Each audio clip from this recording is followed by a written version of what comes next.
फौरी तौर पे इमरान खान को रिहा किया जाए ताकि मेजॉरिटी पार्टी का लीडर वो सामने आ सके। इमरान खान बैलेट के जरिए से भारी अक्सरियत के साथ पूरे पाकिस्तान में जीते हैं। जो 9 फरवरी का इलेक्शन था उसमें नवाज शरीफ बुलेट के जोर पर जीतने की कोशिश कर रहे हैं। अभी तक ये बैलेट और बुलेट के मुकाबले में बैलेट जीता है। दूसरी बात यह कि यह पाकिस्तान का वाहिद इलेक्शन था जिसमें एक तरफ बैंगन था और दूसरी तरफ बिलियन डॉलर मैन था, जिसको इंग्लैंड में 2 साल सुलाने के बाद लंदन प्लान के जरिए वापस आने के लिए उम्मीदें पाकिस्तान कहा गया। ये बड़ा जुल्म है और वैसा ही जुल्म है जैसा जुल्म ईस्ट पाकिस्तान के इलेक्शन में 1970 के अंदर हुआ था कि जो यूथ है पाकिस्तान की उन्होंने, और 14 करोड़ तकरीबन लोगों ने वोट दिया है, 14 करोड़ लोगों ने फैसला दिया है। 14 करोड़ लोगों की राय 1400 से भी कम लोग बैठ के कैसे बदल सकते हैं और उसको किस तरह से सब्स्टिट्यूट कर सकते हैं अपनी सियासी जरूरत और मुस्बत नताइज का नाम देके। पाकिस्तान तहरीक इंसाफ ने पूरे पाकिस्तान में से जितने भी सबूत इकट्ठे हुए हैं उनमें हम वाज़े बरतरी के साथ हैं 179 सीट्स के ऊपर नेशनल असेंबली में। और इसलिए ये पाकिस्तान के लोगों की इज्जत का, दस्तूर की तौकीर का सवाल है कि जो मेजॉरिटी पार्टी है उसको, जिसको इलेक्शन में सिलेक्ट किया गया है और लोगों की ये सिलेक्शन है, ये 8 फरवरी के इलेक्शन के जरिए से हुई है, लेकिन 9 फरवरी वाला नतीजा जो है उसको हम मुस्तरद करते हैं। वो किसी सूरत में भी नहीं मानेंगे। उसको सारी दुनिया ने मुस्तरद कर दिया है। ऑस्ट्रेलिया ने उसको मुस्तरद किया है, उसकी क्रेडिबिलिटी को। यूके ने, जहां से लंदन प्लान आया था, उन्होंने उसकी क्रेडिबिलिटी को मुस्तरद किया है। अमेरिका, जहां से डोनाल्ड लू बोला था रिजीम चेंज के लिए, उन्होंने भी हाथ उठा लिए, उन्होंने भी मुस्तरद कर लिए। दुनिया का कोई ऐसा इदारा, कोई ऐसा काबिल ज़िक्र जमहूरी मुआशरा नहीं है जिसने इसको मुस्तरद ना किया हो। पाकिस्तान की कौम ने पहले ही मुस्तरद कर दिया है। बैंगन जीता है, बिलियन डॉलर मैन हारा है, ये नतीजा तस्लीम किया जाए। 2 लोगों ने, एक अपने हल्के में लुंड साहब ने कहा और दूसरा मुफ्ती किफायत साहब ने कहा, और उन्होंने दिलेरी का मुजाहरा किया। उनको मैं शाबाश देना चाहता हूं। ये जमहूरी स्पिरिट यही है। लेकिन अगर पाकिस्तान तहरीक इंसाफ को उसका लेजिटिमेट राइट उससे महरूम किया गया तो ये ना इस्तेकाम आएगा, ना जमहूरियत आएगी, ना आईन आएगा, ना अमन व अमान आएगा। इसलिए कि लोगों के दिलों में इस वक्त शदीद किस्म की बेचैनी है जिसको पाकिस्तान तहरीक इंसाफ चैनलाइज कर रही है।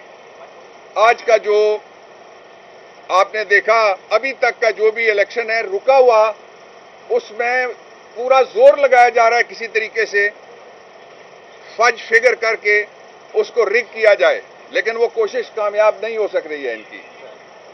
दूसरी बात मैं ये कहना चाहता हूं कि फौरी तौर पे जो मेजॉरिटी पार्टी है, अभी हमारे 1 करोड़ से ज्यादा वोट हैं। जिस दिन भी नतीजा सही वाला ये निकलना है, आज नहीं तो कल निकलना है, निकलेगा तो आप देखेंगे 60 लाख के तो बर्तरी मान रहे हैं लोग कि हमारी बाकी सारी पार्टियों के ऊपर है। जो नियरेस्ट हमारा बिलियन डॉलर मैन आया था उसको बैंगन ने 60,000 से हरा दिया, 60 लाख से 6 मिलियन से हरा दिया है। इसलिए मैं 3 मुतालबात सामने रखना चाहता हूं। पहला ये कि हमारा लेजिटिमेट राइट है, हमें हुकूमत बनाने दी जाए केपी में, पंजाब में और मरकज में। दूसरा ये कि फौरी तौर पे इमरान खान को रिहा किया जाए ताकि मेजॉरिटी पार्टी का लीडर वो सामने आ सके और वो कौम को बताएगा कि ये मेरा एजेंडा है। 2 सालों में मशरकी पाकिस्तान में भी 1968 से 70 तक मजालिम करके मुस्बत नताइज हासिल नहीं कर सके थे हम, बदकिस्मती के साथ। अल्लाह ना करे कि वैसा कोई और सूरत हाल कभी पैदा हो। लेकिन यहां भी 2022 से 2024 तक सारा जोर लगा के कोई मुस्बत नताइज नहीं ले सका। ये वो मॉडल है जिसको मैंने कहा याया खान मॉडल। दूसरा मुतालबा इमरान खान की रिहाई के साथ साथ फौरी तौर पे सदर अपना पार्डन का राइट इस्तेमाल करें। और मैं सदर साहब से दरखास्त करना चाहता हूं, आपके जितने भी हफ्ते और हैं आप तारीख लिखें। इलेक्शन कमीशन से मैं कहना चाहता हूं कि आपके जितने भी महीने और हैं आप तारीख लिखें, इसलिए कि 1970 का जो इलेक्शन कमीशन था वो स्याह दाग को छोड़ के गया, सान्याए बंगाल छोड़ के गया, सकूते ढाका छोड़ के गया।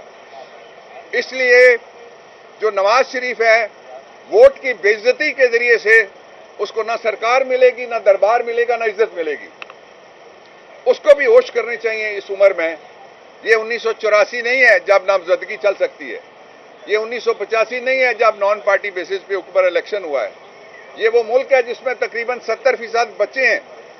इन बच्चों के हाथों से वो पर्ची जो अबाबील की तरह तुम पे गिरी है और अबरा के हाथी की तरह परखचे उड़ गए तुम्हारी पूरी पार्टी के, उसको तस्लीम करो। ये तारीख का सबक है, इसको मानो। और दो बातें मैं और कहना चाहता हूं कि अगर कोई मुझसे पूछे तो आइन से फौरी तौर पे शो मोटो नोटिस का इख्तियार वो वापस ले लेना चाहिए, आइन में तब्दीली कर देना चाहिए। इससे बड़े भी कोई जुल्म हो सकते हैं। शांगला में कितने लोग शहीद हुए आपने देखा, कितने लोगों की सर पटोल हुई आपने देखा। सर्विस ऑफ पाकिस्तान की वो बेइज्जती हुई है जिसका हिसाब नहीं। आरओ कहां से था? सर्विस ऑफ पाकिस्तान से था। टीपीओ कहां से था? सर्विस ऑफ पाकिस्तान से था। लोग इस्तीफे दे रहे हैं, लोग इस्तीफे की वजूहात लिख रहे हैं। वो कहते हैं 35 साल में हमने ये नहीं देखा जो 3 दिनों में हमारे ऊपर गुजरी है। और मैं जो डीपीओ के साथ हुआ डीजी खान में, उसकी तस्वीरें आप तस्वीरें देख लें किसने किसके साथ क्या किया। मैं पुलिस को कहना चाहता हूं, हम आपको कहते रहे, इमरान खान भी आपको कहते रहे कि सरकार के कहने के ऊपर जुल्म ना करो। ये जुल्म का अफरीत अब दरवाजा तोड़ के तुम्हारे कमरे में भी, डीपीओ के कमरे में भी घुस गया है। ये इंतहाई काबिल मुजम्मत है कि सर्विस स्ट्रक्चर को बर्बाद किया जा रहा है, जमहूरियत को बर्बाद किया जा रहा है, कॉन्स्टिट्यूशन को भी बर्बाद किया जा रहा है। लेकिन हमारा पुरअमन एहतजाज, हमारी पुरअमन जिद्दोजहद 3 नुकात तक जारी रहेगी जब तक ये सही नतीजा सामने नहीं आता, नंबर 1। और दूसरा ये है कि जब तक लेजिटिमेट राइट रखने वाली पार्टी को हुकूमत बनाने का आज करें कल करें, आपको करना पड़ेगा, आप नहीं भाग सकते। ये नहीं कि हमारा मुतालबा पूरा होता। और तीसरा ये है कि इस कौम का फैसला है कि हम हकीकी तौर पे आजाद हैं, आजादी के ऊपर कोई कंप्रोमाइज नहीं होगा। इमरान खान ने अपने रिसेंट मैसेज में जो कल हमने सुनाया कोर कमेटी के इजलास में, उन्होंने कहा है कि मुझे कुछ भी हो जाए, मैं अवाम के इस मैंडेट से किसी को ना भागने दूंगा और ना ही किसी कीमत के ऊपर मैं इससे पीछे हटूंगा। इसलिए जो बाकी खबरें चलती हैं उन पे तवज्जो मत दें। वो पूरे कद से, पूरे हौसले से, पूरे अज़्म से और पूरी दयानतदारी और ईमानदारी के साथ आपके लिए खड़ा है। बाबर वाल साहब, आप बताएं 9 मई में और 9 फरवरी में कितना फर्क है? जो 7 मार्च 1970 है उसकी तारीख 9 फरवरी 2040 है। कुछ भी नहीं बदला, वही हालात हैं फकीरों के और दिन फिरे हैं फकत वजीरों के। आप बगैर बल्ले के ट्रिपल सेंचुरी को किस तरह देखते हैं? देखें, कमाल हो गया है। बल्ले के बगैर डबल सेंचुरी से ऊपर चले गए हम, और वोट के बगैर नवाज शरीफ ने विक्ट्री स्पीच कर दी।